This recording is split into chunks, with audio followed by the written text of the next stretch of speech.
ശ്രീകുട്ടൻ വെറും ബാങ്കിലത്തെ ഒരു ഉദ്യോഗസ്ഥനായിരുന്നു. ആ സമയമാണ് ചിത്രം എന്നൊരു സിനിമ വരുന്നതും ആ പാട്ടുകളെല്ലാം ഹിറ്റാവുന്നതും. ഈ നാദരൂപിണിക്ക് അദ്ദേഹത്തിന് ഇങ്ങനെ അവാർഡ് കിട്ടും എന്നൊക്കെ അത് പറഞ്ഞപ്പോൾ കരയണോ ചിരിക്കണോ എന്താണിത്, സത്യമാണോ?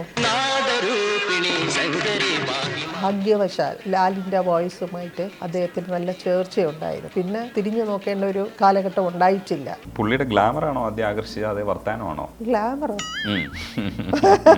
നീ കിടന്ന് ഉരുണ്ട് കളിക്കുമെന്നുള്ള കാര്യം എനിക്കറിയാം. കല്യാണം എന്ന് പറയുന്ന ഒരു സാധനം തന്നെ കഴിക്കണമെന്ന് ഉണ്ടായിരുന്നു. 14 വർഷവും വേണ്ടാന്ന് വെച്ചത് എൻ്റെ മകൾക്ക് വേണ്ടിയിട്ടാണ്. ആ 14 ഇയേഴ്സും ശ്രീകുട്ടൻ വെയിറ്റ് ചെയ്തു എന്നാണ്. അദ്ദേഹത്തിന് ഞാൻ എഴുതി വെച്ച ഒരാളായിരിക്കാം. ഒരു 10,000 രൂപ 10,000 രൂപ എന്ന് പറയുന്ന സാധനം വളരെ പ്രശസ്തമാണ്. അത് ശ്രീകുട്ടൻ എൻജോയ് ചെയ്യുന്നത് കേട്ടാ, സ്വന്തമായിട്ട് തന്നെ പറയും. ഞാനിപ്പോ 20,000 ആക്കി. ശ്രീകുട്ടനാണെങ്കിൽ ഒരു വാക്ക് പറഞ്ഞ് ഇങ്ങനെ ചിരിച്ചുകൊണ്ടേയിരിക്കും. എനിക്കാണെങ്കിൽ അധികം ചിരിയൊന്നുമില്ല. ഏറ്റവും വലിയ ക്വാളിറ്റി എന്തായിട്ടാണ് മനസ്സിലാക്കിയിരിക്കുന്നത്? ഭാര്യയെ സ്നേഹിക്കുന്നത്. അദ്ദേഹം ഒത്തിരി കെയർ ചെയ്യുന്ന ഒരാളാണ്. ആർക്കായിരിക്കും ദേഷ്യം കൂടുതൽ വരിക? മാടപ്രാവിന്റെ ഹൃദയമാണ്. ഏതെങ്കിലുമൊക്കെ പാട്ടിങ്ങനെ മൂളി അനുകരിച്ച് നോക്കിയിട്ടുണ്ടോ? അത് നിങ്ങൾക്ക് കേൾക്കണമെങ്കിൽ വെളുപ്പില്ല. എനിക്ക് പാടാൻ വെച്ചത് MG ശ്രീകുമാർ തട്ടിയെടുത്തു എന്നൊക്കെ അക്കാലത്ത് കുറച്ച് വിവാദങ്ങളൊക്കെ പറഞ്ഞിട്ടുണ്ടായിരുന്നു. പക്ഷെ അങ്ങനെയൊന്നും ആർക്കും ഒന്നും തട്ടിയെടുക്കാൻ പറ്റില്ല. ആക്ച്വലി ഒരു വീട്ടിൽ ഒരു സെലിബ്രിറ്റി മതി, രണ്ടുപേരും ആകുമ്പോൾ പ്രശ്നങ്ങളാണ്. എനിക്ക് ഹാപ്പി ലൈഫാണ് വേണ്ടത്. കുക്കിയോ വേറെ എന്തെങ്കിലുമൊക്കെ പഠിപ്പിച്ചു കൊടുത്തോ? കുക്കിങ് കയറി കഴിഞ്ഞു കഴിഞ്ഞാൽ ആന കരിമ്പങ്കാട്ടി കയറുന്ന പോലെ. സെലിബ്രിറ്റി ലൈഫിൽ ഏറ്റവും കൂടുതൽ ഉണ്ടാകുന്നത് ഗോസിപ്പുകളാണ്. പെൺകുട്ടികളാകുമ്പോൾ പ്രസവിക്കുമല്ലോ. 19 വയസ്സിൽ കല്യാണം കഴിഞ്ഞു, അവൾ എന്നോ പ്രസവിച്ചതാണ്. MG ശ്രീകുമാറും ഭാര്യ ആരും പറയിക്കാതെ അമേരിക്കയിൽ. ഇതൊക്കെ എന്ത് കുറേ കാലം പറഞ്ഞുകൊണ്ടിരുന്നു, കുട്ടിയെ കാണിക്കുന്നില്ല. എനിക്കുള്ളതൊന്നും നിങ്ങൾക്കുണ്ടായിരിക്കണം എന്നില്ല. എൻ്റെ കുറേ ക്വാളിറ്റീസ് ഒന്നും രജനീഷിന് ഉണ്ടാവണമെന്നില്ല. നിങ്ങൾക്കില്ലാത്ത ക്വാളിറ്റി എനിക്കുണ്ട്, എനിക്കില്ലാത്ത ക്വാളിറ്റി നിങ്ങൾക്കും ഉണ്ട്. എന്നെ തന്നെ ഇൻ്റർവ്യൂ ചെയ്യുന്നത് എന്തുകൊണ്ടാണ്? ഞാനെന്നൊരു വ്യക്തിയല്ല, MG ശ്രീകുമാറിൻ്റെ ഭാര്യ എന്നുള്ളത് കൊണ്ടാണ്. എനിക്കത് മതി. ഞാൻ ഓർത്ത് ഒന്നും വിഷമിക്കാറുമില്ല, ഒന്നുമില്ല. ഇതാണ് എൻ്റെ ലൈഫ്, ഇതാണ് ഞാൻ. നിങ്ങൾക്ക് അക്സെപ്റ്റ് ചെയ്യണമെങ്കിൽ അക്സെപ്റ്റ് ചെയ്യുക. എനിക്ക് പാട്ടായിരുന്നില്ല ഇഷ്ടം. എൻ്റെ സെക്കൻഡ് മാരേജ് അങ്ങനെയൊക്കെ പറഞ്ഞിട്ടൊരു പ്രശ്നമായിരുന്നു. അതിൽ ഒരു റീസൺ ആയിരിക്കാം അദ്ദേഹത്തിൻ്റെ വിജയം. അദ്ദേഹത്തിന് ഇത്രയും കാലം ഒരു പ്രോബ്ലം ഒന്നും കൊടുക്കാത്ത, ഞാൻ സ്വയം പറയുന്നു, നല്ലൊരു ഭാര്യയാണ്. ഈ പ്രിയദർശൻ മോഹൻലാൽ MG ശ്രീകുമാർ ഒരു കോംബോ ആണ്. ഞങ്ങൾ സ്നേഹിക്കുന്ന കാലത്ത് തന്നെ പറഞ്ഞിട്ടുണ്ട്, നമ്മൾ വളരെ തിക്ക് ഫ്രണ്ട്സാണ്, അത് നീ മനസ്സിലാക്കണം. അതിൻ്റെ ഇടയിൽ നീ ഒരു പ്രശ്നവും എന്തെങ്കിലും പറഞ്ഞു വരരുത്. ലേഖ ശ്രീകുമാറാണ് നമുക്കൊപ്പം ഉള്ളത്. ഹായ്. നമസ്തേ. ശരിക്കും ലേഖ MG ശ്രീകുമാർ എന്ന് പറയുമ്പോഴാണ് കുറച്ചുകൂടെ ഒരു ഗുമ്മുണ്ടാവുക. തീർച്ചയായിട്ടും. നിങ്ങളുടെ ഒരു റിലേഷനിലേക്ക് വരുന്ന ഒരു കാലഘട്ടത്തിൽ നമ്മളൊക്കെ ശ്രദ്ധിച്ചിരുന്ന ഒരു കാര്യമാണ്, ലിവിങ് ടുഗദർ എന്ന് പറയുന്ന ആ കാലഘട്ടത്തിൽ സാധ്യമാവുന്ന ഒരു കാര്യമായിരുന്നില്ല. ഇന്നിപ്പോൾ നമുക്ക് കുറച്ചുകൂടെ അത് കേട്ട് പരിചയമുണ്ട്, അല്ലെങ്കിൽ നമ്മൾ കണ്ട് ശീലിച്ചിട്ടുണ്ട്. അന്നതൊരു പ്രോഗ്രസീവ് ആയിട്ടുള്ളൊരു ചിന്ത നമ്മുടെ സൊസൈറ്റിക്ക് താങ്ങാൻ പറ്റുന്നതായിരുന്നില്ല. എങ്ങനെയാണ് അങ്ങനെ ഒരു തീരുമാനത്തിലേക്ക് എത്തുക? നമ്മുടെ കാലഘട്ടത്തിലും ഒരുപാട് പേര് ഇതേപോലെ താമസിച്ചിട്ടുണ്ട്. കുറേ സെലിബ്രിറ്റീസ് അവരൊന്നും കല്യാണം കഴിച്ചില്ല, അതാണ്. ജസ്റ്റ് കുറേ കാലം ലിവിങ് ടുഗദർ ആയിരുന്നു, അല്ലെങ്കിൽ പോയി വരുന്ന ഒരു റിലേഷൻഷിപ്പ് ആയിരുന്നു. പക്ഷേ നമ്മൾ കല്യാണം കഴിച്ചുകൊണ്ടാണ് ഇത്രയും ഒരു ഹൈലൈറ്റ് വന്നത്. ഇപ്പം ഞാൻ വേറെ കല്യാണം കഴിച്ചു, അല്ലെങ്കിൽ ശ്രീകുട്ടൻ വേറെ കല്യാണം കഴിച്ചു എന്ന ആ സ്റ്റോറി അവിടെ നിൽക്കുന്നു. ഇല്ലായിരുന്നു. ഇപ്പം കല്യാണം കഴിച്ചുകൊണ്ടാണ് ഈ 36 വർഷം കഴിഞ്ഞിട്ടും ഇപ്പോഴും രജനീഷൊക്കെ ചോദിക്കുന്നത് തന്നെ. ഇപ്പോൾ കല്യാണമായിട്ട് തന്നെ കഴിക്കണമെന്നുള്ളൊരു തീരുമാനത്തിലേക്ക് എത്തുന്ന സുഹൃത്തുക്കളുടെ കൂടെ പ്രഷറുണ്ട്. പക്ഷേ എങ്കിലും കല്യാണം എന്ന് പറയുന്ന ഒരു സാധനം തന്നെ കഴിക്കണമെന്ന് ഉണ്ടായിരുന്നു. അതെന്തുകൊണ്ടാണ്? ഫ്രണ്ട്സിൻ്റെ പ്രഷറൊന്നും ഞാൻ പറയില്ല. കാരണം ഈ 14 വർഷവും ഞാൻ വേണ്ടാന്ന് വെച്ചത് എൻ്റെ മകൾക്ക് വേണ്ടിയിട്ടാണ്. മകളെ എനിക്ക് അവളെ ഒരു സ്ഥിതിയിൽ എത്തിച്ചതിന് ശേഷം മാത്രം, അല്ലാതെ ഞാൻ സ്നേഹിച്ച ഒരാളെ കല്യാണം കഴിച്ച് മകളെ ഒന്നും നോക്കാത്ത എനിക്ക് അത് പറ്റില്ല. ഞാൻ വളരെ അറ്റാച്ച്ഡ് ആണ് എൻ്റെ കുട്ടിയുമായിട്ട്. കാരണം എനിക്ക് 18 വയസ്സിൽ ജനിച്ച കുഞ്ഞാണ് എൻ്റെ മകള്. ഞാനും മോളെന്ന് പറഞ്ഞാൽ ലൈക്ക് എ ഫ്രണ്ട്സാണ്. അപ്പോൾ എൻ്റെ മകളെ അന്ന് ഊട്ടിയിൽ പഠിക്കുന്നു അവള്. അപ്പോൾ അവളുടെ കാര്യങ്ങളൊക്കെ ഞാൻ നോക്കി അവളുടെ എല്ലാ കാര്യങ്ങളും. അവളെ കല്യാണം കഴിച്ചതിന് ശേഷമാണ് ഞാൻ പിന്നെ മാരേജ് എന്ന് പറഞ്ഞ ഒരിതിലോട്ട് പോയി. ആ 14 ഇയേഴ്സും ശ്രീകുട്ടൻ വെയിറ്റ് ചെയ്തു എന്നാണ്. ഇതൊക്കെ ശരിക്കും ആലോചിക്കുമ്പോൾ അതൊക്കെ നിമിത്തങ്ങളായിരിക്കാം കേട്ടോ. അദ്ദേഹത്തിന് ഞാൻ എഴുതി വെച്ച ഒരാളായിരിക്കാം. ആ 14 വർഷവും അദ്ദേഹം വെയിറ്റ് ചെയ്തു. ഞാൻ അതുവരെ ശ്രീകുട്ടനത് പറഞ്ഞിട്ടില്ല, വെയിറ്റ് ചെയ്യണമെന്ന് ഒരിക്കൽ പോലും ഞാൻ പറഞ്ഞിട്ടില്ല. അതിനിടയിൽ ഒരുപാട് മാരേജസ് അദ്ദേഹത്തിന് വന്നു. അപ്പം ശ്രീകുട്ടൻ കല്യാണം കഴിക്കട്ടെ എന്ന് വിചാരിച്ച് 3 മാസം US പോയി നിന്നു. അപ്പോഴും അദ്ദേഹം പറഞ്ഞൊരു വാക്കുണ്ട്, ഏത് പെണ്ണിൻ്റെ മുഖം കാണുമ്പോഴും നിൻ്റെ മുഖമാണ് ഓർമ്മ വരുന്നത്. എൻ്റെ ജീവിതത്തിൽ എനിക്ക് നീ അല്ലാതെ വേറൊരു ആൾ എൻ്റെ ലൈഫിൽ പറ്റില്ല എന്ന് പറഞ്ഞു. പിന്നെ എൻ്റെ മകളെ ഒന്ന് സെറ്റിൽഡ് ആക്കിയതിന് ശേഷം അതിനും അദ്ദേഹം എൻ്റെ കൂടെ ഉണ്ടായിരുന്നു. അതായിരുന്നു അതിൻ്റെ ഏറ്റവും വലിയ ഹൈലൈറ്റ്. മകളെ കല്യാണം കഴിപ്പിച്ച് കൊടുക്കുമ്പോഴും മാലയൊക്കെ അദ്ദേഹം തന്നെ എടുത്തു കൊടുത്തു. അതൊക്കെ ഒന്നും നമുക്കത് ജീവിതത്തിലൊന്നും എനിക്കൊരിക്കലും മറക്കാൻ പറ്റാത്ത നിമിഷങ്ങളാണ്. ഈ പ്രഷർ വരുന്ന സമയത്തൊക്കെ സപ്പോർട്ട് ഉണ്ടാവും, പക്ഷെ എങ്കിലും ഒരു പെണ്ണെന്നുള്ള രീതിയിൽ സ്വന്തമായിട്ട് കൈകാര്യം ചെയ്യേണ്ടി വരില്ലേ? അപ്പം എങ്ങനെയായിരുന്നു തോട്ട് പ്രോസസ്സ്, എങ്ങനെയായിരുന്നു മാനേജ് ചെയ്തിരുന്നത്? എനിക്ക് വലിയ പ്രയാസമായിരുന്നു. പക്ഷെ അന്ന് ഞാൻ വളരെ ചെറുപ്പമായതുകൊണ്ട് എനിക്കതിനുള്ള ശക്തിയും ബുദ്ധിയും ഒക്കെ ഈശ്വരൻ തന്നിട്ടുണ്ട്. അന്നും മുടങ്ങാതെ ശ്രീകണ്ഠേശ്വരത്തിൽ പോകുന്നത് കൊണ്ടായിരിക്കാം എൻ്റെ ആ ശക്തി. ഇപ്പോഴും ഞാനെല്ലാം അങ്ങോട്ട് അർപ്പിക്കുന്നത് ഈശ്വരനിലാണ്.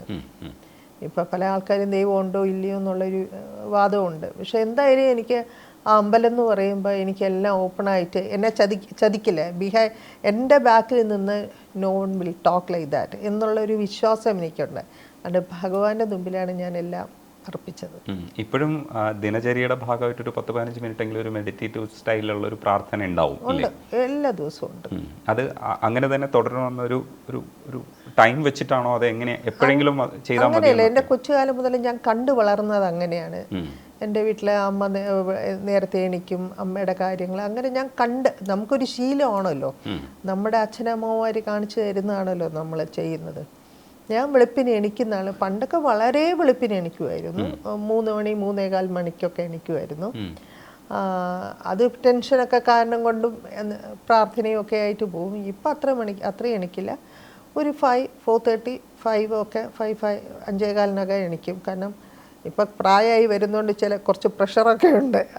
അതുകൊണ്ട് എനിക്ക് കുളിച്ച് വിളക്ക് കത്തിച്ചതിന് ശേഷം ഒരു 5:30 ഒക്കെ ആകുമ്പോൾ ഞാൻ എറണാകുളത്തപ്പൻ്റെ അടുത്തെത്തും, തൊഴും. കാലത്ത് എണീക്കുന്ന ആൾക്കാർക്ക് അത് മനസ്സിലാവും, എന്ത് ഭംഗിയാണ് മോർണിംഗ്. എൻ്റെ വൈബ് എന്ന് പറഞ്ഞാൽ അല്ലേ, അതിൻ്റെ നല്ല കാറ്റും നല്ല ഞാൻ ഇന്നലെ ഗുരുവായൂർ പോയിരുന്നു വെളുപ്പിന് 4:30. അപ്പോൾ അത് ആ ഭാഗത്തൊക്കെ വെറുതെ നടക്കുമായിരുന്നു. അവിടുത്തെ ഓരോ സ്റ്റോഴ്സിലൊക്കെ കയറി, അതൊക്കെ ഒരു രസമാണ്. അവിടെ നിന്ന് ചെറിയൊരു കടയിൽ നിന്ന് കയറി ഇഡ്ഡലി സാമ്പാറൊക്കെ എന്ന് നമ്മൾ കഴിക്കാനാണ്. പക്ഷെ അവിടെ നിന്ന് കഴിക്കുമ്പോൾ ഒരു വ്യത്യാസമായിട്ട് എനിക്ക് തോന്നാറുണ്ട്. ഈ മോർണിംഗ് എക്സ്പ്ലോർ ചെയ്യുന്ന സമയത്ത് നമ്മുടെ മനസ്സിനകത്ത് ബാക്കി എല്ലാവരും ഉറങ്ങുന്ന ഒരു ടൈമും കൂടെ ആണെങ്കിൽ നമ്മൾ വിചാരിക്കും നമ്മൾ കൂടുതൽ ടൈം ജീവിക്കുകയാണെന്ന് നമ്മൾ വിചാരിക്കും. ഈ രാവിലത്തെ ഒരു കാലാവസ്ഥയുടെ ഒരു പ്രത്യേകതയും കൂടെ ഉണ്ട്. അപ്പം അതുകൊണ്ട് മോർണിംഗ് പക്ഷേ എക്സ്പ്ലോർ ചെയ്യാത്തവർക്ക് ഒരുപക്ഷെ ഈ കാലഘട്ടത്തിൽ മോർണിംഗ് എക്സ്പ്ലോറേഷൻ എത്രത്തോളം നടക്കുന്നുണ്ടെന്ന് എനിക്കറിയില്ല. പക്ഷെ അതൊരു വേറൊരു തരത്തിലുള്ള ലഹരിയായിട്ട് കൊണ്ടു നടക്കാൻ പറ്റുന്നൊരു കാര്യമാണ്. സത്യം, അതൊരു ലഹരിയാണ്. ഏർലി മോർണിംഗ് എണീക്കുക എന്ന് പറഞ്ഞാൽ, അത് കുളിക്കുക, പ്രാർത്ഥന എന്നൊക്കെ പറഞ്ഞാൽ വേറെ തന്നെയാണത്. അല്ല, ആ സമയത്തൊക്കെ വേറെ എന്തെങ്കിലും വായിക്കുവോ, അങ്ങനെ എന്തെങ്കിലും ഒക്കെ ഉണ്ടോ? ഞാൻ നാമം ജപിക്കും. അപ്പം ആരും കേൾക്കില്ല, കിളികൾ മാത്രമേ എൻ്റെ ശബ്ദം കേൾക്കുള്ളൂ. ഒച്ചത്തിൽ നാമം ജപിക്കും. അപ്പം അതിന് ശ്രുതിയും വേണ്ട, താളവും വേണ്ട. എൻ്റെ നാമജപത്തിന് ശ്രീകുട്ടൻ കേൾക്കൂല്ല. അങ്ങനെ ഒരു പ്രശ്നം. അതെ, അങ്ങനൊരു കുട്ടിങ്ങും ഉണ്ട്. പക്ഷേ ഒരു മ്യൂസിക് കുടുംബത്തിൽ നിൽക്കുന്ന സമയത്ത് അത്യാവശ്യം ഈ കാര്യങ്ങളൊക്കെ ആസ്വദിക്കാനുള്ളൊരു അറിവ് ഉണ്ടാവും. പക്ഷെ എങ്കിലും എവിടെയൊക്കെയാണ് നമുക്കൊരു അതിനകത്തുനിന്ന് അവിടെ നിന്ന് അകന്ന് നിൽക്കേണ്ടി വരും, അല്ലെങ്കിൽ പാട്ടിനെ നമ്മൾ ഒരു ആസ്വാദകൻ എന്നുള്ള മാത്രം രീതിയിൽ മാറി നിൽക്കേണ്ടി വരുമ്പോൾ എപ്പോഴെങ്കിലും അങ്ങനെ ഒരു കോംപ്ലക്സ് തോന്നിയിട്ടുണ്ടോ? ഞാനും കൂടെ പഠിക്കേണ്ടതായിരുന്നു കൃത്യമായിട്ട്, അല്ലെങ്കിൽ ഞാനും കൂടെ പാടേണ്ടതായിരുന്നു, അങ്ങനെ എന്തെങ്കിലും തോന്നിയിട്ടുണ്ടോ? ഇന്നേ വരെ തോന്നാത്തൊരു കാര്യം, എൻ്റെ ജീവിതത്തിൽ ഒന്നിനും എനിക്ക് കോംപ്ലക്സ് തോന്നിയിട്ടില്ല. കോംപ്ലക്സ് ഒരാൾക്ക് തോന്നിയാൽ അത് XRY തോന്നിക്കഴിഞ്ഞാൽ ജീവിതം എനിക്കുള്ളതൊന്നും നിങ്ങൾക്കുണ്ടായിരിക്കണം എന്നില്ല. എൻ്റെ കുറേ ക്വാളിറ്റീസ് ഒന്നും രജനീഷിനെ ഉണ്ടാവണമെന്നില്ല. ഒരു പാടിയിട്ടോ അല്ലെങ്കിൽ ഡാൻസ് ചെയ്തിട്ടോ അതൊന്നും ഒരു ജീവിതം ഫുൾഫില്ലാവുമെന്ന് എനിക്ക് തോന്നുന്നില്ല. അതിന് നിങ്ങൾക്കില്ലാത്ത ക്വാളിറ്റി എനിക്കുണ്ട്, എനിക്കില്ലാത്ത ക്വാളിറ്റി നിങ്ങൾക്കും ഉണ്ട്. അതുകൊണ്ട് I never sit and cry for that. ഞാൻ ഓർത്ത് ഒന്നും വിഷമിക്കാറുമില്ല, ഒന്നുമില്ല. ഇതാണ് എൻ്റെ ലൈഫ്, ഇതാണ് ഞാൻ. നിങ്ങൾക്ക് അക്സെപ്റ്റ് ചെയ്യണമെങ്കിൽ അക്സെപ്റ്റ് ചെയ്യാം.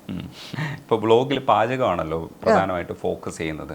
അതൊരു ഭയങ്കര ഒരു ആൾക്കാരൊക്കെ ഏറ്റെടുക്കുന്നത് കാണുന്നുണ്ട്. അതിന് വ്യൂസ് നോക്കുമ്പോൾ നമുക്ക് മനസ്സിലാവുന്നുണ്ട്. വ്ലോഗ് ചെയ്യണമെന്നുള്ള ആഗ്രഹത്തിൽ തുടങ്ങിയത് അത് പാചകം ചെയ്യുമ്പോൾ അത് വ്ലോഗിലേക്ക് മാറ്റിയതാണോ? അങ്ങനെ രണ്ടും കൊണ്ടല്ല.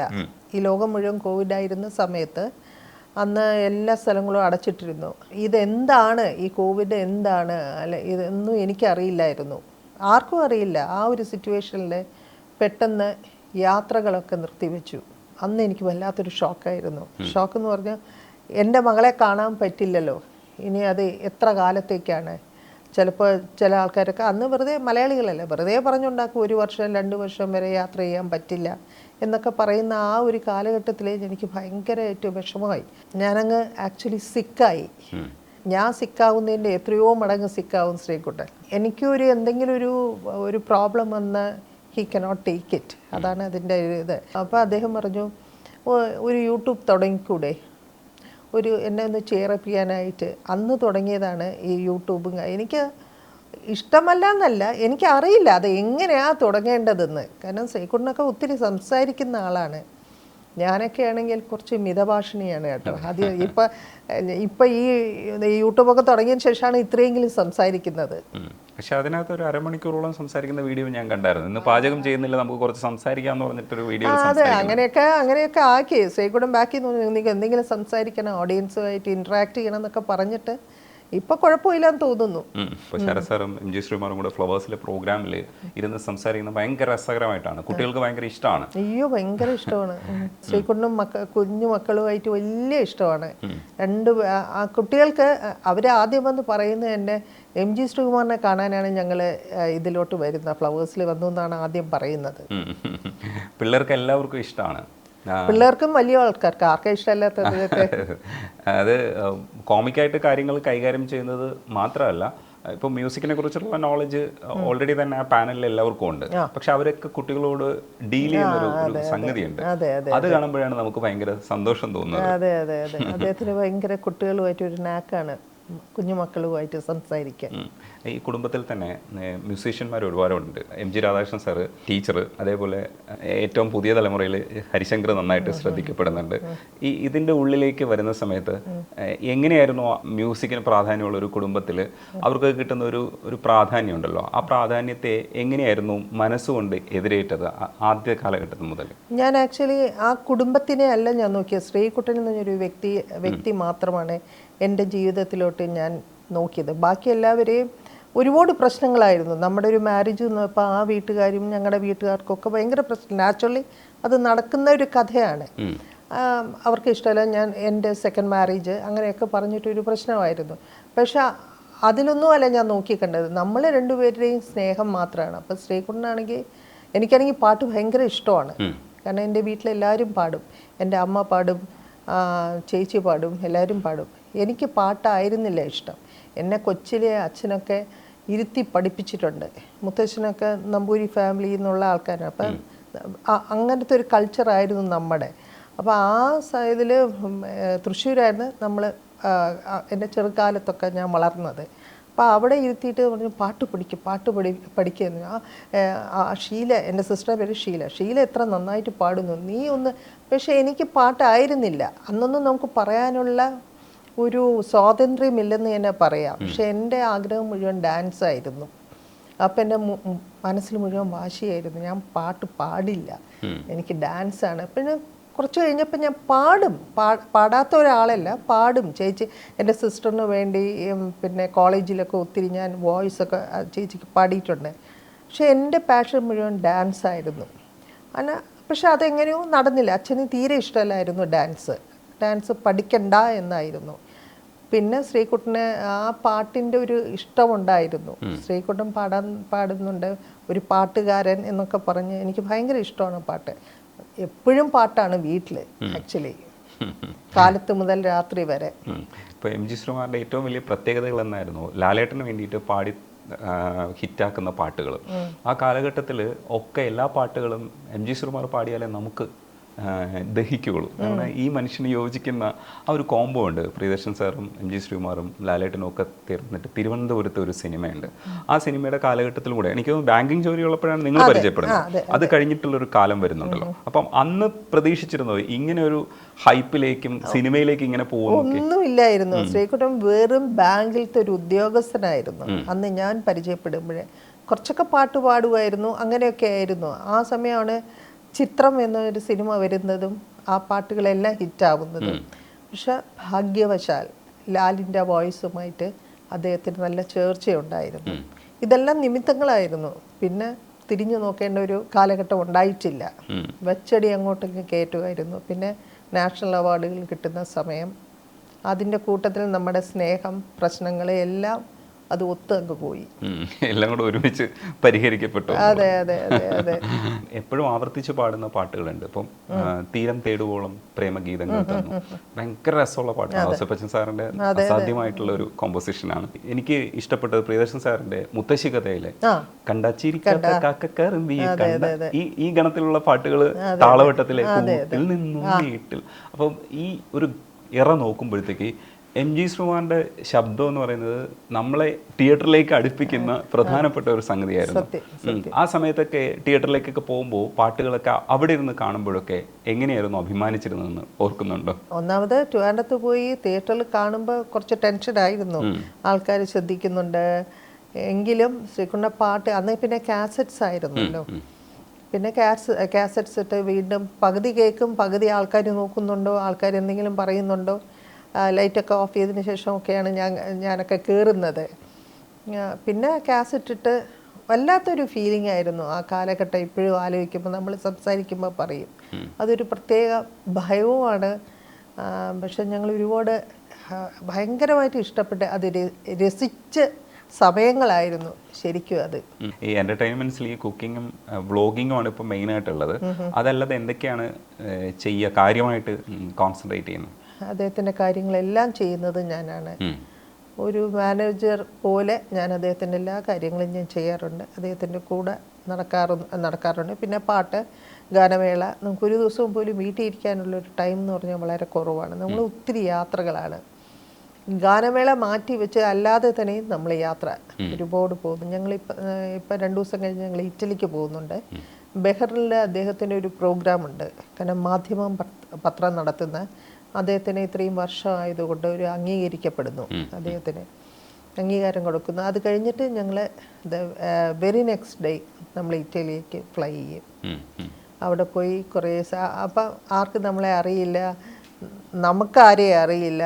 സ്ട്രീറ്റിലൊക്കെ 1 among 1000 ഞാൻ ശ്രീകുട്ടനും നടന്നു. അത് രസമാണ് കേട്ടോ, സ്ട്രീറ്റ് ഫുഡൊക്കെ കഴിച്ച്. അപ്പം അവിടെ അയ്യോ ഇല്ലെങ്കിൽ ഈ ഗാനമേള ഉള്ള ദിവസങ്ങളിലൊക്കെ ആണെങ്കിൽ പുള്ളിക്ക് പുറത്തു പോകാൻ ഭയങ്കര പ്രയാസമാണ്. ശബ്ദം അടയ്ക്കുമോ, ഡസ്റ്റിൻ്റെ പ്രശ്നം. ഇതാണെങ്കിൽ കുഴപ്പമില്ല, 2 ദിവസം വെറുതെ ഇരുന്നാലും മതിയല്ലോ എന്ന് വിചാരിക്കും. ആ പുറത്തു പോകുന്ന ആ ആസ്വാദനം വേറൊരു തലത്തിലാണ്. നമ്മൾ ഇപ്പം ഈ നാട്ടിൽ കിട്ടില്ല. അയ്യോ ഒരിക്കലും ഇല്ല, സാധിക്കാത്തൊരു സാധനം. അവിടെ പോകുമ്പോൾ ഭയങ്കര സന്തോഷമായിരിക്കും അല്ലേ, പുറത്ത് രാജ്യങ്ങളിലേക്ക്. ഭയങ്കര സന്തോഷമാണ്. പക്ഷെ അവിടെയും തിരിച്ചറിയുന്ന ആൾക്കാരുണ്ടാവുമല്ലോ. മലയാളികൾ കാണും, മലയാളികൾ കാണുമ്പോൾ പക്ഷെ സന്തോഷമാണ്. അപ്പോഴും നമുക്ക് കുറേ ദിവസം നാട്ടിൽ നിന്ന് വിട്ടപ്പോൾ മലയാളികളെ കാണുമ്പോൾ എന്ത് സന്തോഷമാണ്. അവരാണ് നമ്മളിങ്ങനെ ആക്കിയത്. അതുകൊണ്ട് ഒരിക്കലും നമുക്ക് അവരെ മാറ്റി നിർത്താൻ പറ്റില്ല. ഇപ്പം നാദരൂപിണിക്ക് അവാർഡ് കിട്ടുന്ന സമയത്തൊക്കെ ഓർമ്മയുണ്ടോ അവാർഡ് അനൗൺസ് ചെയ്യുന്നതും? കാരണം നാഷണൽ അവാർഡാണ്, ഹെവി ചിത്രമാണ്, അതിനകത്ത് ഒരുപാട് പാട്ടുകളുണ്ട്. പ്രമദവനം പോലുള്ളൊരു പാട്ട് ദാസാർ അതിനകത്ത് പാടിയിട്ടുമുണ്ട്. ആ സമയത്താണ് നാദരൂപിണിക്ക് നാഷണൽ അവാർഡ് പ്രഖ്യാപിക്കുന്നത്. ആ സമയം ഓർമ്മയുണ്ടോ? എങ്ങനെയാണ് അതിനെ? അയ്യോ, അത് ശ്രീകുട്ടൻ പോലും നമ്മൾ ആരും പ്രതീക്ഷിച്ച കാര്യമല്ല. ഈ നാദരൂപിണിക്ക് അദ്ദേഹത്തിന് ഇങ്ങനെ അവാർഡ് കിട്ടും എന്നൊക്കെ അത് പറഞ്ഞപ്പോൾ അത് വല്ലാത്തൊരു എന്താ പറഞ്ഞാൽ, നമുക്ക് അത് കരയണോ ചിരിക്കണോ, എന്താണ് ഇത്, സത്യമാണോ? ഇതൊക്കെ നമുക്ക് അന്ന് ഫോൺ വഴി എന്തൊക്കെയാണ് പറയുന്നത്. ഇക്കാലത്തൊക്കെ ആണെങ്കിൽ നമുക്കത് വേറെ വിധത്തിലാണ്. ഇപ്പം എനിക്കൊരു നാഷണൽ അവാർഡൊക്കെ മീഡിയാസ് വഴിയോ സംതിങ് ലൈക്ക് ദാറ്റ്. ഇതൊക്കെ ഒരു ദിവസം പിറ്റേ ദിവസമാണ് മീഡിയയിലൊക്കെ വന്നത്. അപ്പോൾ അറിഞ്ഞൊരു ദിവസം വല്ലാത്ത ഫീലിംഗ് ആയിരുന്നു. ഈ ഒരുപാട് മ്യൂസിക് ഡയറക്ടേഴ്സുമായിട്ടുള്ള ഒരു ചങ്ങാത്തമുണ്ട്. പക്ഷേ എം ജി രാധാകൃഷ്ണൻ സാറ് ആ കാലഘട്ടത്തിൽ തന്നെ പോപ്പുലർ ആയിട്ടുള്ള ആളാണ്. പക്ഷേ പാട്ടുകൾക്ക് വേണ്ടവണ്ണം മാത്രമേ ഉപയോഗിച്ചിട്ടുള്ളൂ. ചേട്ടനാണ് അനിയനാണെന്നൊക്കെയുള്ള ഒരു രീതിയിലായിരുന്നില്ല പാട്ടുകൾക്ക് ഉപയോഗിച്ചിരുന്നത്. ആ കാലഘട്ടത്തിൽ എനിക്ക് തോന്നുന്നു ഈ മ്യൂസിക് ഡയറക്ടേഴ്സ് എല്ലാം യേശുദാസ് സാറിനെ ഉപയോഗിക്കുന്നുണ്ടായിരുന്നു. പക്ഷേ പാട്ടുകളിൽ എം ജി ശ്രീകുമാറിനെ ഉപയോഗിക്കേണ്ട സമയങ്ങളിലൊക്കെ ഉപയോഗിക്കുന്നുണ്ടായിരുന്നു. പക്ഷേ ഇതിനെയൊക്കെ പറ്റിയിട്ടുള്ള അഭിപ്രായങ്ങൾ ഇപ്പം ഓരോരുത്തർ എങ്ങനെയാണ് കാണുന്നത് എന്നൊക്കെയുള്ള അഭിപ്രായങ്ങൾ എങ്ങനെയായിരുന്നു അത് ഡിസ്കസ് ചെയ്തിരുന്നത്? ഇപ്പം മറ്റേ പാട്ടിനെ എന്നെ വിളിച്ചില്ല എന്നൊക്കെ പറയുന്ന അഭിപ്രായം പറയില്ലോ. ശ്രീകുട്ടൻ അത് ഒരിക്കലും അങ്ങനെ പറഞ്ഞ് ഞാൻ എൻ്റെ ലൈഫിൽ ഞാൻ കേട്ടിട്ടേ ഇല്ല.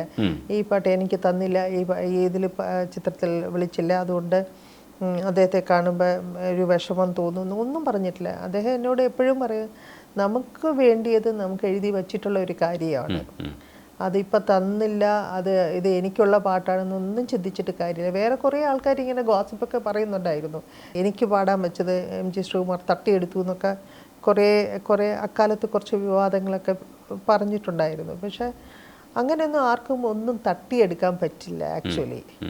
അപ്പോൾ ശ്രീകുട്ടൻ പാടേണ്ട പാട്ട് ശ്രീകുട്ടന് തന്നെയാണ് അതുള്ളത്. ശ്രീകുട്ടനെ ഓർത്ത് അതിലിപ്പം ഔസേപ്പച്ച ചേട്ടൻ ശ്രീകുട്ടനെ വേണ്ടി ചെയ്ത പാട്ടുകളാണ്. രവീന്ദ്ര മാഷ്, ഇപ്പം കുട്ടൻ എന്ന് വിളിക്കുന്ന എം ജയചന്ദ്രൻ, അതൊക്കെ ശ്രീകുട്ടന് വേണ്ടി ചെയ്യുന്നത്. അല്ലാതെ അത് വേറൊരാൾക്ക് വച്ച പാട്ട് ശ്രീകുട്ടൻ തട്ടിയെടുത്തത്, അതൊക്കെ അനാവശ്യ വിവാദങ്ങളൊക്കെ കുറേ ഉണ്ടായിട്ടുണ്ട്. ചില സമയം തിരികെയും പറഞ്ഞിട്ടുണ്ട്. ഇപ്പം ഈ അടുത്ത ദിവസം മോഹൻ സിതാര സാറിനെ കണ്ടപ്പോൾ എം ജി ശ്രീകുമാറിനെ കൊണ്ട് ഒരു പാട്ട് പാടിച്ചു. പക്ഷേ ദാസാറിനെ നേരത്തെ വിളിച്ചിട്ടുണ്ടായിരുന്നു. അപ്പോൾ പിന്നെ പാട്ട് മാറ്റേണ്ടി വന്നു. അപ്പോൾ ഒരു സിറ്റുവേഷനിൽ എങ്ങനെയാണ് പറയേണ്ടതെന്ന് അറിഞ്ഞുകൂടായിരുന്നു. പിന്നെ മാറ്റി പാടിച്ചു. പക്ഷെ അത് എം ജി ശ്രീകുമാറിൻ്റെ ശബ്ദത്തിൽ പാടിച്ച പാട്ട് കാണിച്ചു കൊടുക്കാതെ മോഹൻ സിതാര സാറ് രണ്ടാമത് പാടിയിട്ട് ഈ പാട്ടാണ് ദാസാറിനെ കേൾപ്പിച്ചതെന്ന് പറഞ്ഞു. ചിലപ്പോൾ അതിനകത്തൊരു സാധനം വരുന്നത് അങ്ങനെയൊക്കെയുള്ള ദൗർഭാഗ്യങ്ങളൊക്കെ ഉണ്ടാവാം. അതൊക്കെ അവരുടെ ഇടയിൽ നടക്കുന്നതാണ്. ഇതൊന്നും പാട്ടുകാരായ ഒരാൾക്ക് ബാധിക്കുന്ന കാര്യങ്ങളല്ല എന്ന് ഞാൻ വിചാരിക്കുന്നു. അവർക്ക് എന്താ പാട്ടുകൾ, ശ്രീകുട്ടന് എന്താ പാട്ടുള്ള, ഇപ്പം തന്നെ എബ്രിഡ് ഷൈൻ അദ്ദേഹത്തിൻ്റെ പുതിയ പാട്ട് ഇന്നലെ ആയിരുന്നു റെക്കോർഡിങ്, വീട്ടിലായിരുന്നു റെക്കോർഡ് ചെയ്തത്.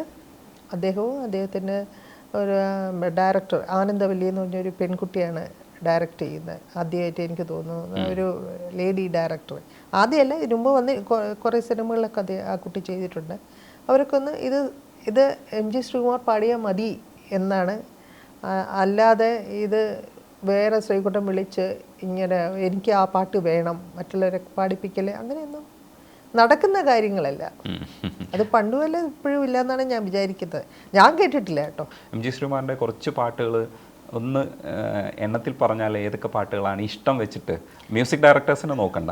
അല്ലല്ല, അങ്ങനെയല്ല. ശ്രീകുട്ടൻ്റെ എനിക്ക് ആക്ച്വലി എന്നോട് ചോദിക്കുകയാണെങ്കിൽ ഇത് ഒത്തിരി കൺഫ്യൂഷൻ തീർക്കാൻ അങ്ങനെ ഒരുപാട് പാട്ടുകൾ അദ്ദേഹത്തിൻ്റെ ഒന്നല്ല.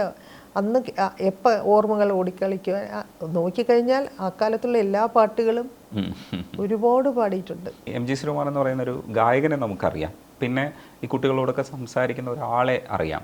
ആ മാനറിസംസ് ഒക്കെ നമുക്ക് അറിയുന്നതാണ്. പക്ഷേ ഇതല്ലാത്തൊരു എം ജി ശ്രീകുമാർ ഉണ്ടാവുമല്ലോ, അത്യാവശ്യം ഈ പറയുന്ന തമാശയൊന്നും പറയാത്ത, വളരെ സീരിയസ് ആയിട്ട് സംസാരിക്കുന്ന, വളരെ കാര്യമാത്ര പ്രസക്തമായി സംസാരിക്കുന്ന ഒരു എം ജി ശ്രീകുമാർ വീട്ടിലുണ്ടോ? എന്താണ് വീട്ടിലൊക്കെ? ഞാൻ കണ്ടിട്ടില്ല. ശ്രീകുട്ടൻ എപ്പോഴും ജോയിലാണ്, എപ്പോഴും സന്തോഷവനാണ്, എപ്പോഴും ഹാപ്പി മൂഡിലാണ്. എപ്പോഴും കാലത്ത് എനിക്ക് കഴിഞ്ഞാൽ ഭയങ്കര ചിരിച്ചുകൊണ്ട് ഞാൻ വിചാരിക്കുകയും ചെയ്തു, ഈ ഒരു വാക്ക് പറഞ്ഞാൽ തന്നെ ഇഷ്ടംപോലെ ചിരിക്കുന്ന ഒരാളാണ്. എനിക്കാണെങ്കിൽ അധികം ചിരിയൊന്നുമില്ല. എനിക്ക് ശ്രീകുട്ടനാണെങ്കിൽ ഒരു വാക്ക് പറഞ്ഞ് ഇങ്ങനെ ചിരിച്ചുകൊണ്ടേയിരിക്കും. പിന്നെ എപ്പോഴും ഹാപ്പിയുമുള്ള അദ്ദേഹത്തിന് എപ്പോഴും ഹാപ്പിനെസ്സാണ് വേണ്ടത്. എപ്പോഴും എന്നോട് പറയാറുണ്ട്, ഒരു ഫാമിലിയിൽ തന്നെ ഹസ്ബൻഡ് ആൻഡ് വൈഫ് എന്ന് പറയുമ്പോഴും എപ്പോഴും ഒരു ഹാപ്പിനെസ് ഉണ്ടാകണം. എല്ലാത്തിലും വഴക്കും ദേഷ്യവും ഒക്കെ ഉണ്ടായിക്കഴിഞ്ഞാൽ ഒരു ലൈഫ് മുന്നോട്ട് പോകാൻ പ്രയാസമാണ്. ഈ ഒരു മാനേജർ എന്നുള്ള രീതിയിലും കൂടെ നിൽക്കുമ്പോൾ അത് പ്രൊഫഷണലിയാണ് ആ കാര്യം ചെയ്യേണ്ടത്. അത് ഹസ്ബൻഡ് ആൻഡ് വൈഫ് എന്ന് പറഞ്ഞിട്ട് കാര്യമില്ല, കാരണം ഡീൽ ചെയ്യേണ്ടത് ഒരുപാട് പേരെയാണ്. അപ്പം അതിലൊക്കെ കൃത്യമായിട്ടാണ് ചെയ്യുന്നത്. അത് സാറ്റിസ്ഫൈഡ് ആണോ? എം ജി ശ്രീകുമാർ എങ്ങനെയാണ് അതിന് ഒരു പെർസ്പെക്റ്റീവ് എന്താണ് പുള്ളിയുടെ? സാറ്റിസ്ഫൈഡ് ആണോന്ന് ഞാൻ എൻ്റെ അഭിപ്രായം പറയും. നമുക്കത് പറയാമല്ലോ, പറയും. ശ്രീകുട്ടന് അത് പിന്നെ അദ്ദേഹത്തിൻ്റെ ഫൈനൽ ജഡ്ജ്മെൻ്റാണ്. അദ്ദേഹത്തിന് ഇഷ്ടമാണെങ്കിൽ മാത്രം ചെയ്യും. പക്ഷെ ഞാൻ ആൾക്കാരുമായിട്ടൊന്നും ഡീൽ ചെയ്യാറില്ല. ഇപ്പം വിളിച്ചിട്ട് പറഞ്ഞു 14-ാം തീയതി ഫ്രീ ആണോ, 14-ാം തീയതി ഫ്രീ ആണോ എന്ന് എനിക്ക് തന്നെ അറിയില്ല. ചിലപ്പോൾ ഒത്തിരി ഷൂട്ട് വരുന്നുണ്ട്. ഈ ഫ്ലവേഴ്സിൻ്റെയും ഒക്കെ അമൃതയിൽ ചെയ്തിരുന്നു. അങ്ങനെ കുറേ ഷൂട്ട് വരുമ്പോൾ ചിലപ്പോൾ 14-ാം തീയതി കുഞ്ഞുങ്ങൾക്ക് എന്തെങ്കിലും ഒരു സുഖമില്ലാതെ വരികയോ എന്തെങ്കിലും ചെയ്താൽ ഷൂട്ട് മാറ്റേണ്ടി വരും. അപ്പോൾ എനിക്കൊരു കറക്റ്റ് 14-ാം തീയതി ഒരു ഗാനമേള അതൊന്നും എനിക്ക് പറയാൻ പറ്റില്ല. അതൊക്കെ ശ്രീകുട്ടനാണ് ഇത് ഫൈനലൈസ് ചെയ്യുന്നത്. അതിലൊരു ക്ലാഷ് ഒന്നുമില്ല, ശരിക്കും മാനേജ് ചെയ്യാൻ പറ്റുന്നുണ്ട്. ക്ലാഷ് ഒന്നുമില്ല. ഞാൻ ഒന്നിലും നമ്മൾ തമ്മിൽ അങ്ങനെ ഒരു കാര്യം പറഞ്ഞ് ഞാൻ പറഞ്ഞത് കേട്ടില്ല, എനിക്കത് വിഷമം, അങ്ങനെയൊന്നുമില്ല. ഈ പലപ്പോഴും PR വർക്ക് ഈ കാലഘട്ടത്തിൻ്റെ ആവശ്യമാണ്. അപ്പോൾ പുറത്തിപ്പോൾ MG ശ്രീകുമാറിനെ പല രീതിയിലാണ് മിമിക്രി ആർട്ടിസ്റ്റുകൾ പോലും അനുകരിക്കുന്ന പല രീതിയിലായിരിക്കും. അപ്പോൾ 10,000 രൂപ എന്ന് പറയുന്ന സാധനം വളരെ പ്രശസ്തമാണ്. MG ശ്രീകുമാറിൻ്റെ അത് സൈക്കോട്ടെ എൻജോയ് ചെയ്യുന്നു കേട്ടാ, സ്വന്തമായിട്ട് തന്നെ പറയും. അതെ, 10,000 രൂപ എന്ന് പറയുന്ന സാധനം എല്ലാവരും അനുകരിക്കുന്നത്. എന്നിട്ടാണ് 2-3 കുലുങ്ങിച്ചിരി. ഇതാണ് ഒരു ഐഡന്റിറ്റി എന്ന് പറയുന്നത്. ഈ ഐഡന്റിറ്റി ത്രൂ ഔട്ട് ഈ ഐഡന്റിറ്റി തന്നെയാണോ MG ശ്രീകുമാർ എന്ന് പറയുന്ന മനുഷ്യന് വീട്ടിൽ വന്നാലും ഇങ്ങനെ അതൊരു ഐഡന്റിറ്റി തന്നെയാണ്? ഞാൻ എപ്പോഴും ഇങ്ങനെ ചിരിച്ചുകൊണ്ടിരിക്കുന്നതല്ല, അദ്ദേഹം ആസ് എ ഓവറോൾ ഭയങ്കര, ഞാൻ നേരത്തെ പറഞ്ഞ പോലെ ഭയങ്കര സന്തോഷവാനാണ്, ഹാപ്പിയാണ്, എപ്പോഴും ആൾക്കാരുമായിട്ട് ഇൻട്രാക്ട് ചെയ്യാൻ എല്ലാം സന്തോഷവാനാണ്. പിന്നെ സീരിയസ് എന്ന് പറയുമ്പോൾ ചില കാര്യങ്ങളിലൊക്കെ പെട്ടെന്ന് അപ്സെറ്റ് ആവും. ചില കാര്യങ്ങളിൽ ഇപ്പം ലൈക്ക് കാലത്തെ എണീക്കുക ഭയങ്കര പ്രയാസമുള്ളൊരു കാര്യമാണ്.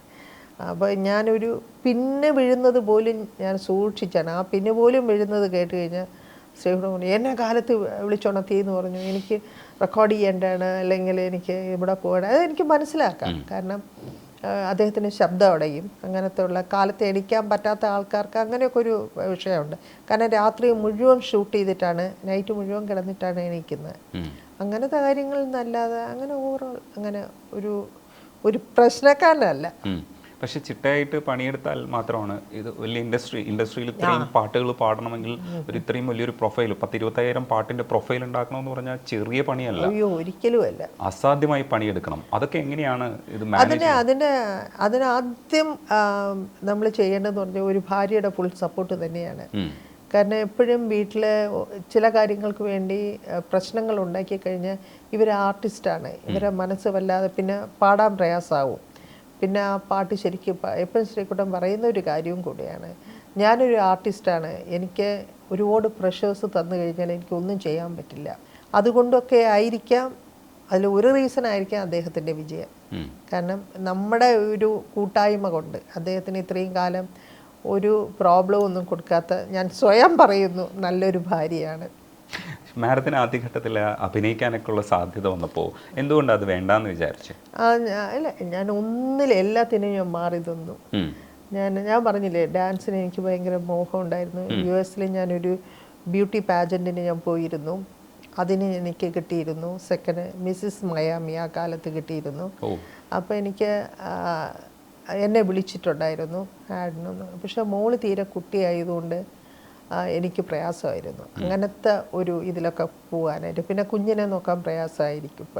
പിന്നെ അവിടെ കുറച്ച് പഠിച്ചു കഴിഞ്ഞിട്ട് എനിക്കൊരു ജോലി കിട്ടി. ജോലിയിലും ഞാൻ മകള് പിന്നെ എനിക്ക് അവിടുത്തെ സ്ത്രീകളെ ഏൽപ്പിക്കാനൊക്കെ പ്രയാസമാണ്. മോളെ എങ്ങനെ കെയർ ചെയ്യാൻ, എനിക്ക് ചൈൽഡ് അബ്യൂസ് ഉണ്ട്, അങ്ങനെയൊന്നും അറിയില്ലല്ലോ നമ്മൾ.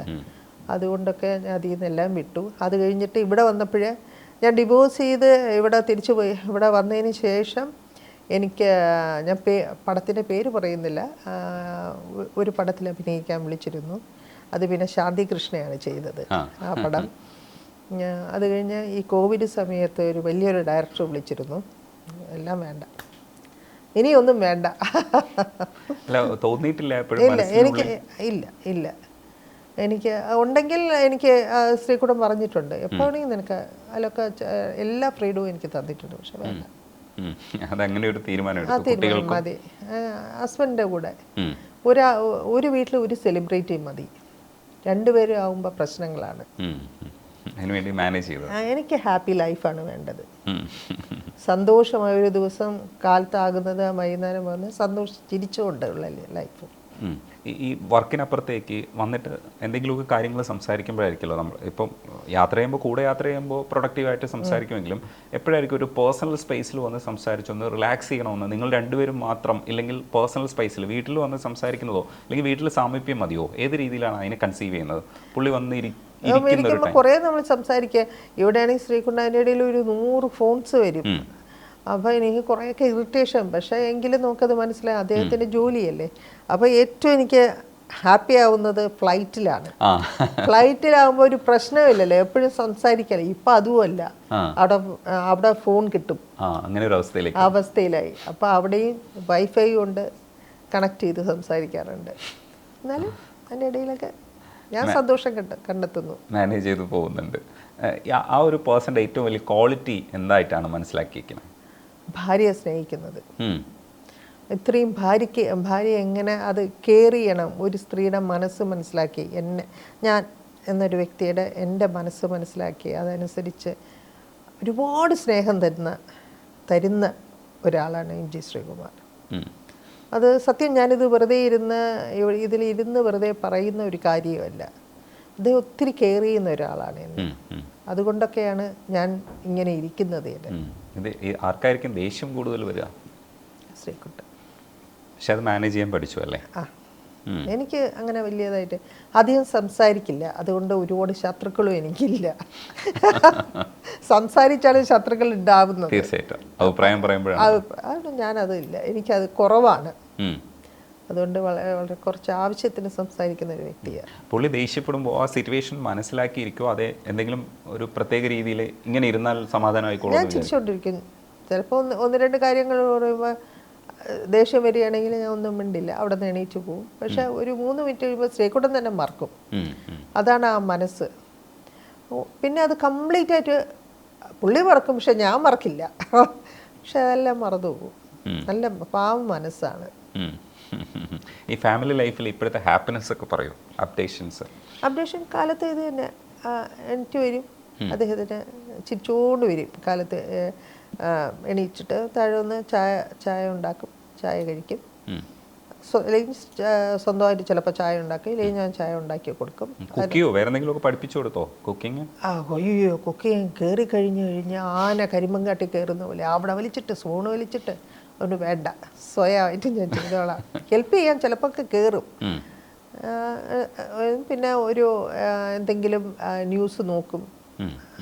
ഇപ്പോൾ എല്ലാം ഫോണിലുണ്ടല്ലോ, ന്യൂസൊക്കെ നോക്കും. അത് കഴിഞ്ഞ് കുളിച്ച് താഴെ ഒന്ന് നാമം ജപിക്കും, പ്രാർത്ഥിക്കും.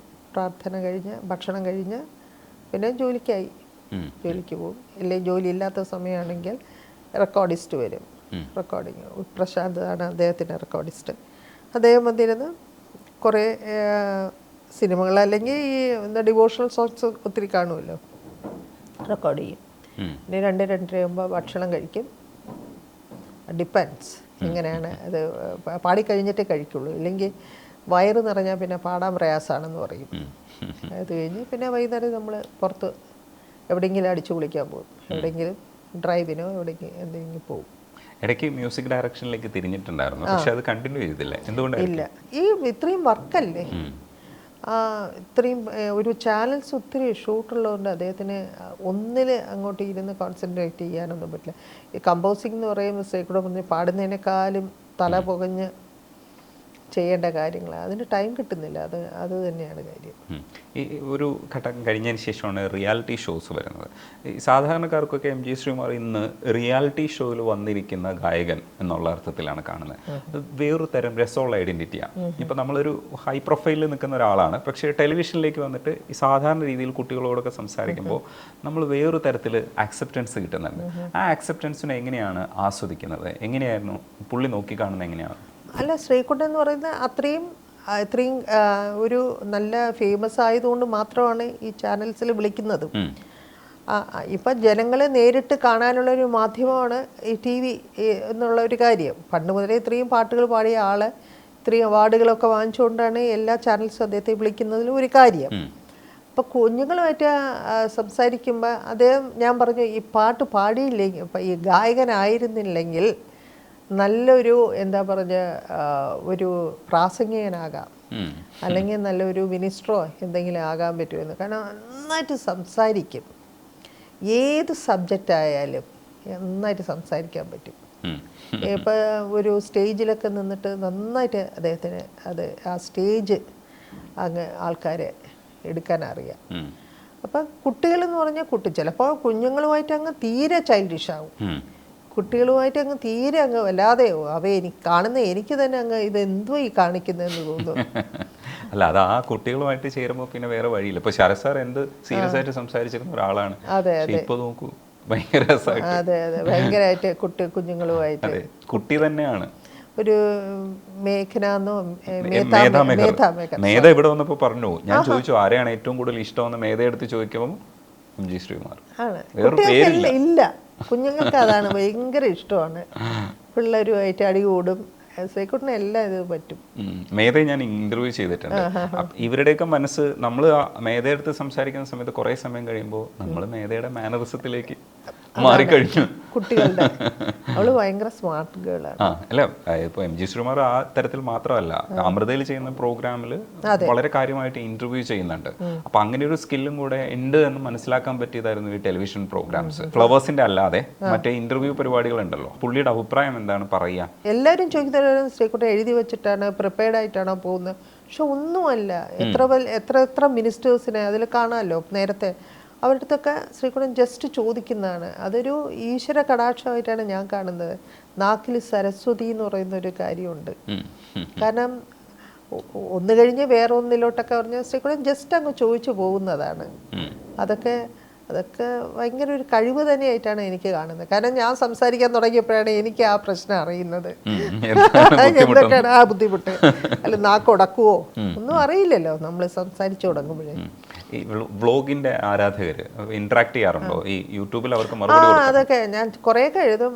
എനിക്ക് ആദ്യമൊക്കെ എനിക്ക് ഭയങ്കര പേടിയായിരുന്നു, അവരൊക്കെ എന്നെ എങ്ങനെ നോക്കി കാണും എങ്ങനെയാണെന്നൊക്കെ. പക്ഷെ എന്ത് സ്നേഹമുള്ള ആൾക്കാരാണെന്ന് ഭയങ്കര ഇഷ്ടമാണ്. എന്നെ ഒരുപാട് പേർക്ക് അറിയാത്ത കുറേ ആൾക്കാർക്ക് എന്നെ ഭയങ്കര ഇഷ്ടമാണ്. അതെനിക്ക് ഭയങ്കര ഒരു കോൺഫിഡൻസ് ആണ് കേട്ടോ. എന്നെയും ഞാൻ ശ്രീകുട്ടൻ പറയും, എന്നെയും ഇഷ്ടപ്പെടുന്ന ആൾക്കാരുണ്ട് കേട്ടോ. അതെ, എനിക്കും ഫോളോവേഴ്സ് ഉണ്ട്. പുറത്തൊക്കെ ഇറങ്ങുമ്പോൾ ആദ്യം മാഡം എന്ത് പറ്റിയാണ് നിർത്തിയത്, എന്താ ഈവൻ ഞാൻ മറുനാടൻ മലയാളിയിൽ സാജൻ സക്രിയ അദ്ദേഹം ഇന്റർവ്യൂ ചെയ്തിരുന്നു അവളെ. അദ്ദേഹം എനിക്ക് ഭയങ്കര ഇഷ്ടമുള്ളൊരു മനുഷ്യനാണ്. നല്ലോണം സംസാരിക്കാൻ പറ്റുന്നൊരു അദ്ദേഹമാണ്. അദ്ദേഹം ചോദിച്ചു എന്താ ലേഖ അത് നിർത്തി. എനിക്ക് അതിശയമായിരുന്നു. അദ്ദേഹവും എൻ്റെ ഇത് കാണുന്നൊക്കെ പറയുന്നത് എന്തോ എനിക്കൊരു തോന്നി. എന്നെ ഇഷ്ടപ്പെടുന്ന ആൾക്കാരും കുറച്ച് പേരുണ്ട്. ഈ സെലിബ്രിറ്റിയുടെ വൈഫ് എന്നുള്ളൊരു ഐഡന്റിറ്റി എപ്പോഴെങ്കിലും അങ്ങനെ അല്ല വേണ്ടിയിരുന്നത്, എനിക്കും അങ്ങനെ ഒരു ഐഡന്റിറ്റി വേണമായിരുന്നു, അങ്ങനെയൊക്കെ ഒരു ആഗ്രഹം ഉണ്ടാവും ഉണ്ടെങ്കിൽ ഞാൻ ഏതൊക്കെ മേഖലയിൽ എനിക്ക് പോകാൻ എനിക്ക് അങ്ങനെയൊന്നുമില്ല. ഇപ്പം തന്നെ എന്നെ തന്നെ ഇൻ്റർവ്യൂ ചെയ്യുന്നത് എന്തുകൊണ്ടാണ്? ഞാനെന്നൊരു വ്യക്തിയല്ല, എം ജി ശ്രീകുമാറിൻ്റെ ഭാര്യ എന്നുള്ളത് കൊണ്ടാണ്. എനിക്കത് മതി. ഇനിയുള്ള കാലം അത് അത്രയും മതി. അതിലൊരു സാറ്റിസ്ഫൈഡ് ആണ്. 100%. അതിമോഹങ്ങളൊന്നുമില്ല. ഞാൻ നേരത്തെ ചോദിച്ചതുപോലെ എം ജി ശ്രീകുമാറിനെ മനസ്സിലാക്കുന്നത് ഇപ്പോൾ ഭാര്യയെ സ്നേഹിക്കുന്ന ഒരാൾ എന്നുള്ള രീതിയിലാണ്. തിരികെ എങ്ങനെയായിരിക്കും ചേട്ടൻ എങ്ങനെയായിരിക്കും മനസ്സിലാക്കുന്നത്? എം ജി ശ്രീകുമാർ എങ്ങനെയാണ്, എന്തായിരിക്കും എനിക്ക് അറിഞ്ഞൂടെ. അത്രയും ഞാൻ സ്നേഹം കൊടുക്കുന്നുണ്ട്, അത്രയും ഞാൻ കെയർ ചെയ്യുന്നുണ്ട്. ഞാൻ പറയാറില്ലേ, കവികൾ വർണ്ണിക്കുന്നത് ചിലപ്പോൾ അമ്മയാവും, ചിലപ്പോൾ മകളാവും, ചിലപ്പോൾ ഭാര്യയാവും. അങ്ങനെയുള്ള അതേപോലെ ഉള്ളത് കൊണ്ടായിരിക്കും അദ്ദേഹത്തിന് എന്നെ കൂടുതൽ ഇഷ്ടം. കാരണം ഇത്രയും വർഷം എന്നൊക്കെ പറയുമ്പോഴേ, ഇതൊക്കെ 2000 നമ്മുടെ ഒഫീഷ്യലായിട്ട് രജിസ്റ്റർ ചെയ്യുന്നത് മൂകാംബിയിൽ. Plus 14 years. അത്രയും ഇക്കാലത്തെ ഒരു 14 മിനിറ്റ് ഇക്കാലത്തെ കുട്ടികൾ നിൽക്കൂ. അടിയായി കോംപ്ലക്സ് ആയി ഇതായി വച്ചിട്ട് അപ്പം ഇറങ്ങിപ്പോവും. നിനക്ക് നിൻ്റെ വഴി, എനിക്ക് എൻ്റെ വഴി. ഈ സെലിബ്രിറ്റി സ്റ്റാറ്റസിൽ ഉണ്ടാവാൻ സാധ്യതയുള്ളതാണ്. പുറത്തുനിന്ന് ആരെങ്കിലുമൊക്കെ വിളിക്കുകയോ എന്തെങ്കിലുമൊക്കെ ചെയ്യുമ്പോൾ ഉണ്ടാവാൻ സാധ്യതയുള്ള ചെറിയ കുശുമ്പോ അസൂയൊക്കെ, അത്തരം കാര്യങ്ങളൊക്കെ എങ്ങനെയാണ് നിങ്ങൾ ഡീൽ ചെയ്തു പോയത്? ഞാൻ ആദ്യമേ പറയും, എനിക്ക് കോംപ്ലക്സ് ഇല്ല. ഈ കൊച്ചു കുട്ടികൾ, ചില സ്ത്രീകൾക്ക് കുറച്ച് പ്രായമാകുമ്പോൾ കോംപ്ലക്സ് ആകും. കുട്ടികൾ പെൺകുട്ടികളൊക്കെ ഒന്ന് അപ്രോച്ച് ചെയ്ത് സംസാരിക്കുക. എനിക്കതില്ല, ഞാനാണ് എന്നുള്ള ഒരു വിശ്വാസം, അല്ലെങ്കിൽ നല്ല ഓവർ കോൺഫിഡൻസ് ആണോ എന്ന് എനിക്കറിയില്ല, നല്ല കോൺഫിഡൻസ് എനിക്കുണ്ട്. അപ്പം ഞാനപ്പുറം ശ്രീകുട്ടനെ എന്നെ മാത്രമേ സ്നേഹിക്കുള്ളൂ. എനിക്ക് ശ്രീകുട്ടൻ്റെ മനസ്സറിയാം, വേറെ ഇനി എന്തൊക്കെ ആയാലും.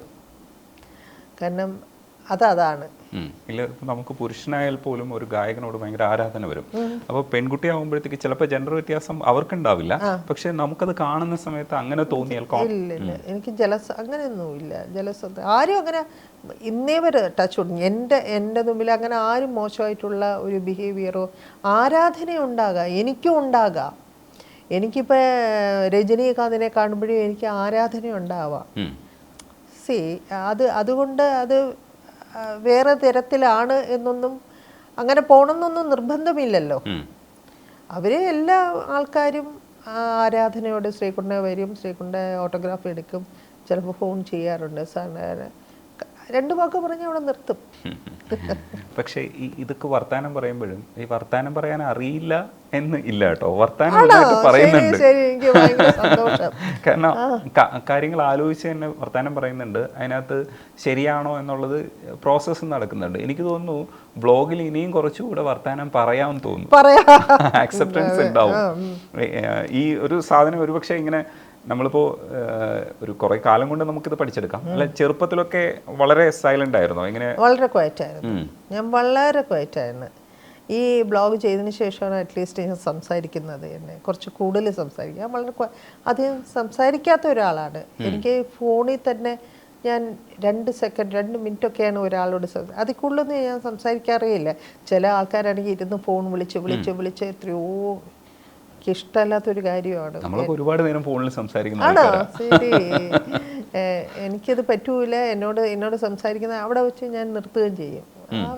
വലിയ ഇൻട്രസ്റ്റ് ഇല്ലാത്ത ഒരാളാണ് ഫോൺ. വേണ്ട, എനിക്ക് കുറച്ച് ഫ്രണ്ട്സേ ഉള്ളൂ കൊച്ചിയിൽ. അപ്പോൾ അവരെയൊക്കെ വല്ലപ്പോഴൊക്കെ ഞങ്ങൾ മീറ്റ് ചെയ്യും. അതൊക്കെ തന്നെയാണ്.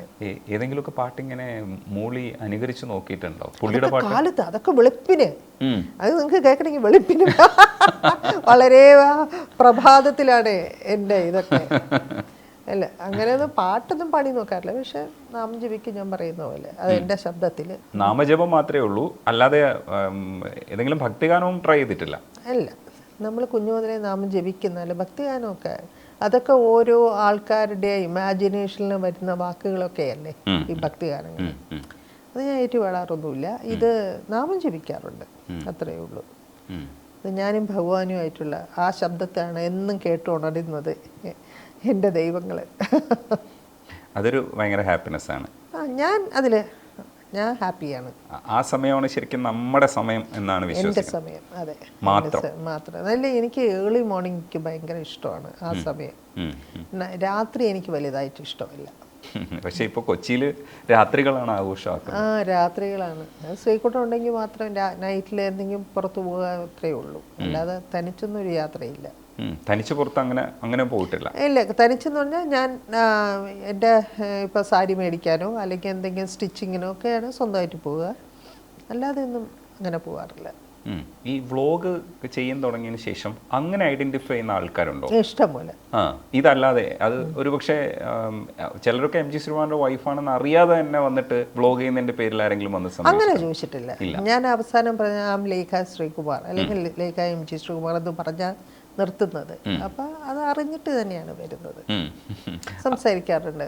അവരൊക്കെ സ്നേഹം പ്രകടിപ്പിക്കുകയൊക്കെ ഒരു നല്ല സ്നേഹമാണ്. അവരുടെ അടുത്ത് കുറെ നമ്മൾ കുറച്ച് വിശേഷമൊക്കെ ചോദിച്ചിട്ട് അങ്ങ് പോകും. അപ്പൊ ആലോചിക്കുവോ, ഇപ്പുറത്ത് നിൽക്കുന്ന ആൾക്കെന്ന് പറയുന്നത് ഭയങ്കര ആരാധകരാണ്, അപ്പോൾ സ്നേഹം കിട്ടുന്നത് എത്രത്തോളം വലുതായിരിക്കും. നമ്മൾ മാന്യമായിട്ട് സംസാരിക്കുക എന്നുള്ളത് അതിപ്പോ സെലിബ്രിറ്റി ആയാലും അല്ലെങ്കിലും അതൊരു മാന്യതയുടെ ഒരു ഇതാണല്ലോ.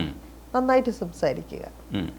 അവരെ കുഞ്ഞുങ്ങളുടെ കാര്യമൊക്കെ ചിലപ്പോൾ മക്കളൊക്കെ ആയിട്ട് വരുന്നത് അതൊക്കെ കണ്ട് സന്തോഷിച്ച് 2 വാക്ക് സംസാരിച്ചിട്ട് പോകും.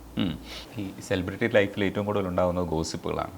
ഇപ്പോൾ ന്യൂസുകളൊക്കെ വരുമ്പോൾ ഈ അടുത്ത കാലത്ത് മകൾ പ്രസവിച്ചോ എന്നൊക്കെ പറഞ്ഞാൽ ന്യൂസ് വരുമ്പോൾ അതെങ്ങനെയാണ് നോക്കിക്കണ്ടത്? എന്തുകൊണ്ടായിരിക്കും ഇത്തരത്തിലുള്ള കേന്ദ്രങ്ങളിൽ ഇങ്ങനെയുള്ള ന്യൂസുകൾ ഉണ്ടാകുന്നതെന്നാണ് മനസ്സിലാക്കുന്നത്? എനിക്കത് ഇപ്പോഴും എനിക്കറിയില്ല അതെന്താണ് ഇങ്ങനെ ചുമ്മാ വെറുതെ ആൾക്കാർ ഇങ്ങനെ എഴുതുന്നത്. ഞങ്ങളൊരു നല്ലൊരു വീടിൻ്റെ മുമ്പിൽ നിന്ന്, വീടല്ല, ഒരു ലണ്ടനിലെ ബക്കിംഗ്ഹാം പാലസിൻ്റെ മുമ്പിൽ നിന്ന് ഞങ്ങൾ ഫോട്ടോ എടുത്തു.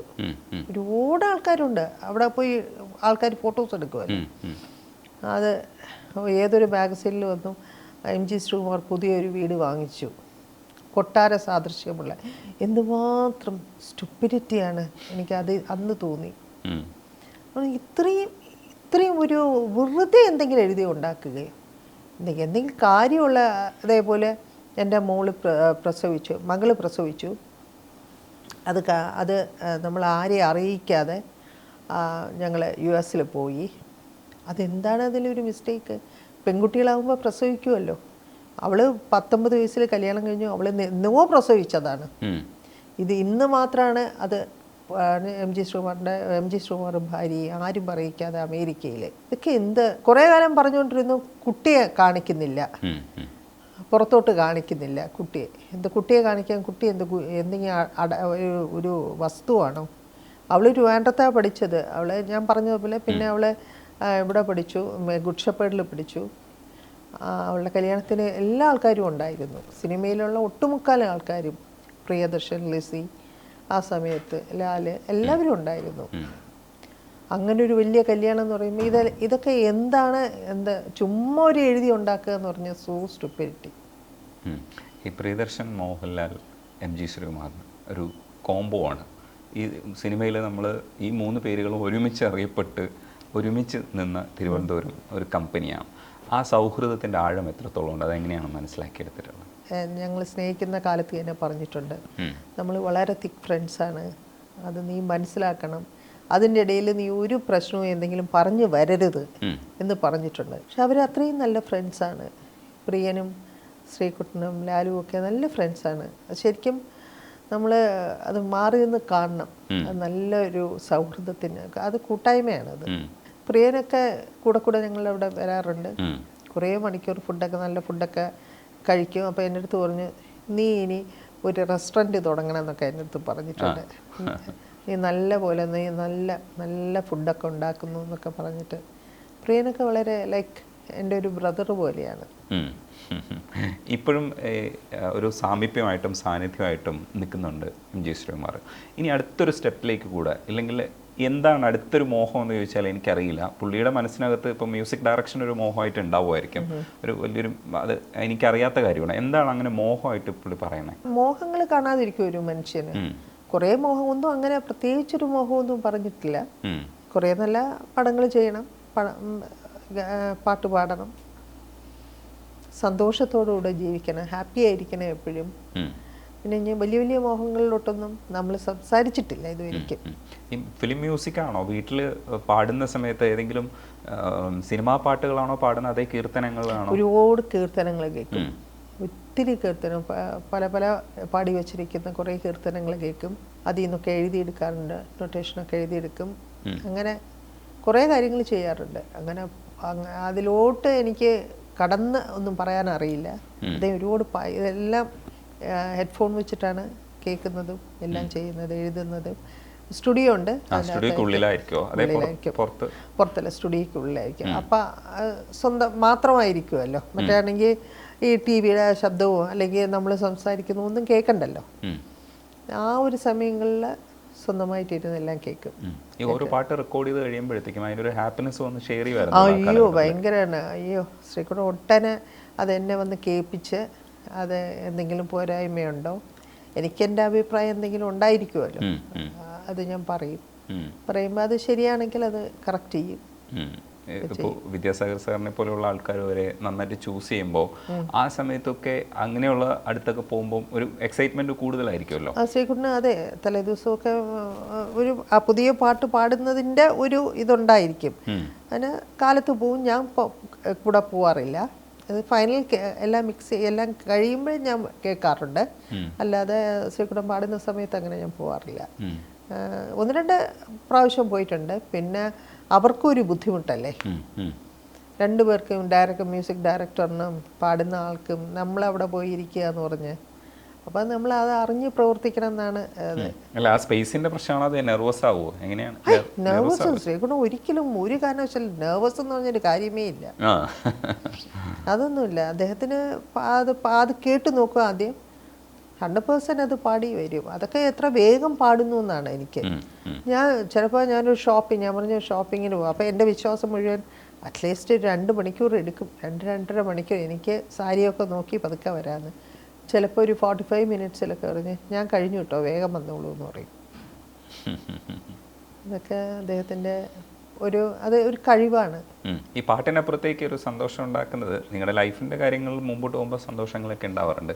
എങ്കിലും എന്തെങ്കിലും കുഞ്ഞ് ഗിഫ്റ്റോ ഇല്ലെങ്കിൽ എന്തെങ്കിലും ഒരു വർത്തമാനം പറയുമ്പോഴോ എപ്പോഴാണ് ഏറ്റവും കൂടുതൽ ഒരു റിലേഷൻഷിപ്പിലെ ഹാപ്പിനെസ് എന്ന് പറയുന്നത്?